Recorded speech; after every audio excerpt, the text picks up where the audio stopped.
Hello and welcome everybody. फेरि स्वागत छ मेरो ट्युटोरियल सिरिजमा। मेरो नाम हो शाश्वत दाहाल। तर आज तपाईलाई म फ्लेक्सबक्स भनेको के हो इन्ट्रोड्युस गराउन जाँदैछु। र फ्लेक्सबक्स भनेको के हो?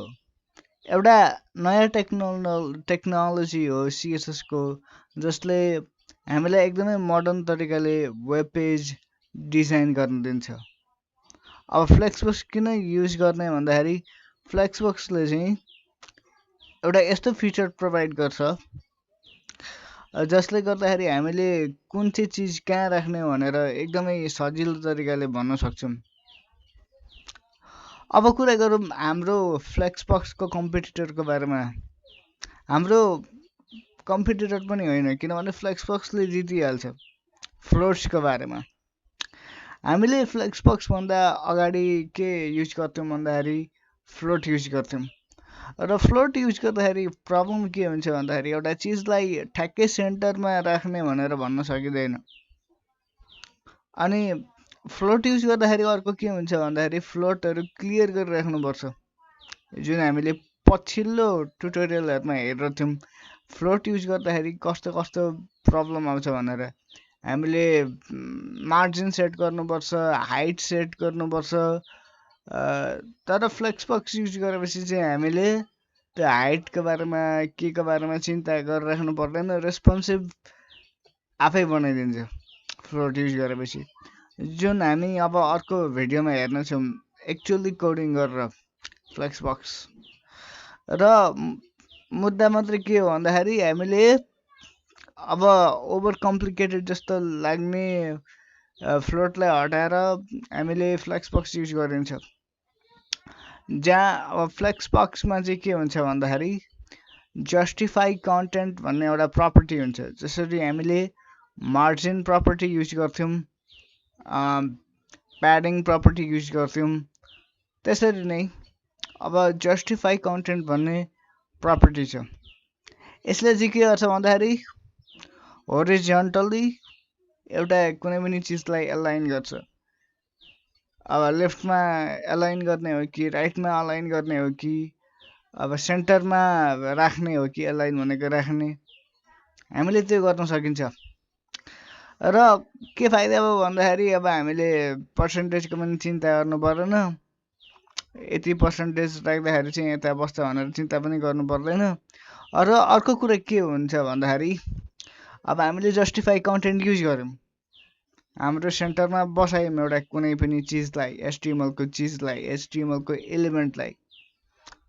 अब एलाइन आइटम्सले चाहिँ के गर्छ भन्दाखेरि हाम्रो भर्टिकली यस्तो ठाडो तरिकाले चाहिँ हाम्रो एलाइन गर्छ, राख्छ। भनेपछि हामीलाई सेन्टर गर्नको लागि कुनै पनि एकदमै अप्ठ्यारो मेथड अपनाउनु परेन। र यो चाहिँ छ एडभान्टेज फ्लोटमा, होइन, फ्लेक्सबक्स युज गरेपछि।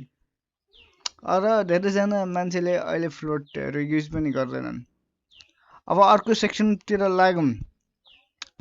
अब मेन कुरा बुझ्नुपर्ने चाहिँ के हो त फ्लेक्सबक्समा भन्दाखेरि फ्लेक्सबक्सलाई अब राम्रो करेक्ट तरिकाले हामीले बुझिएन भने त अब धेरैवटा प्रब्लममा फस्न सकिन्छ। कति दिनसम्म फ्लेक्सबक्स बुझ्नै गाह्रो हुन्छ। तर यदि फ्लेक्सबक्समा हामीले प्यारेन्ट चाहिँ के हो भनेर राम्ररी बुझ्यौँ भने, प्यारेन्टले चाहिँ कसरी काम गर्छ भनेर मजाले बुझ्यौँ भने एकदमै सजिलो हुन्छ।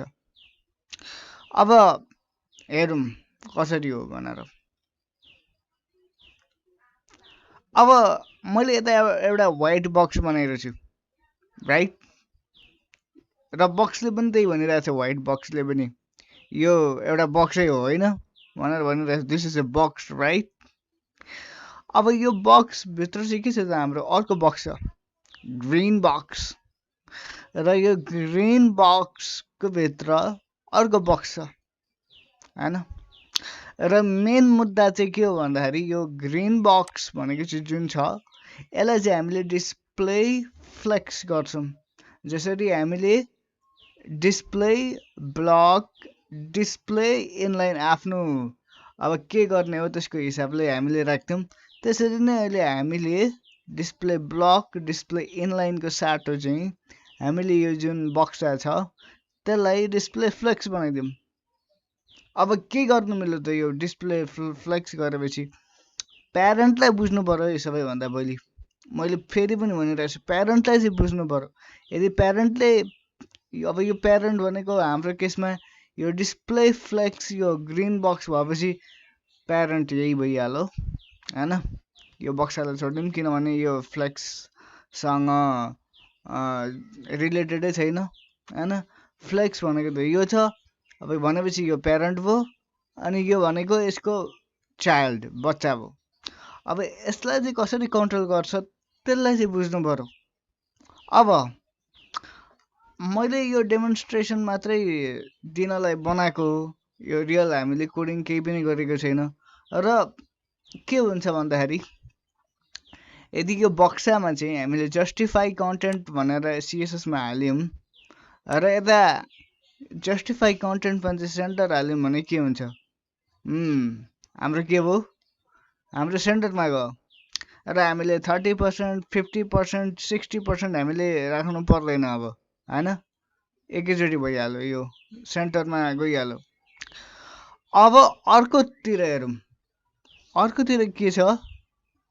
हाम्रो अर्को बक्स छ व्हाइट बक्स, र व्हाइट बक्सलाई चिन्ता लिनु पर्दैन किनभने यो त हाम्रो कन्टेनर मात्रै हो।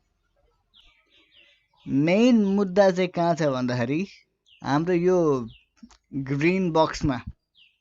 अब यो ग्रिन बक्स भनेको पहिले जसरी नै हाम्रो डिस्प्ले फ्लेक्स राख्नुपर्छ। तपाईँ जुनै पनि बक्सा बनाउनुहोस् एउटा डिपको एचटिएमएल डिप बनाएर जुनै पनि बक्सा बनाउनुहोस् अनि त्यहाँ चाहिँ डिस्प्ले फ्लेक्स लेख्नुहोस् सिएसएसमा होइन। त्यति गर्न त आइहाल्छ, हामीले सिएसएस बेसिक सिएसएस सिकिसकेका छौँ। अब त्यहाँभित्र चाहिँ एउटा हाम्रो अर्को बक्सा छ जसलाई चाइल्ड भनिन्छ किनभने यो यसको भित्र छ। अब हामीले यसमा चाहिँ अलग कुरा के छ भन्दाखेरि यसमा चाहिँ हामीले अलाइन आइटम्स भनेर लेख्छौँ, जस्टिफाई कन्टेन्टको साथ हो। यसले चाहिँ भर्टिकली यसलाई कन्ट्रोल गर्छ, यो चाइल्डलाई, यो बक्सालाई, सानो बक्सालाई। अब हामी गरौँ सेन्टर, गयो सेन्टरमा। अब हामी गरौँ फ्लेक्स स्टार्ट। अब हुन त हामीले टप भन्यौँ भने पनि माथि नै जान्छ होला होइन। तर यसको सही कमान्ड भनेको चाहिँ फ्लेक्स स्टार्ट हो। ओके, सबैभन्दा माथि लानको लागि। अब हामीले फ्लेक्स एन्ड भन्यौँ भने चाहिँ तल जान्छ। कति सजिलो भयो, हामीले पर्सेन्टेजको चिन्ता गर्नु पर्दैन, कुनै पनि बक्सामा केहीको पनि चिन्ता गर्नु पर्दैन। सिम्पली एउटा कमान्ड हाल्दाखेरि हाम्रो माथि तल बिचमा भयो। र यसमा पनि यस्तै हो, यसमा पनि हामीले फ्लेक्स स्टार्ट हालेपछि हाम्रो लेफ्टमा गयो अनि फ्लेक्स एन्ड गरेपछि हाम्रो राइट साइडतिर गयो किनभने यो होरिजन्टल्ली यसले कुनै पनि चिजलाई, यो कुनै पनि चार्टलाई कन्ट्रोल गर्छ। ओके।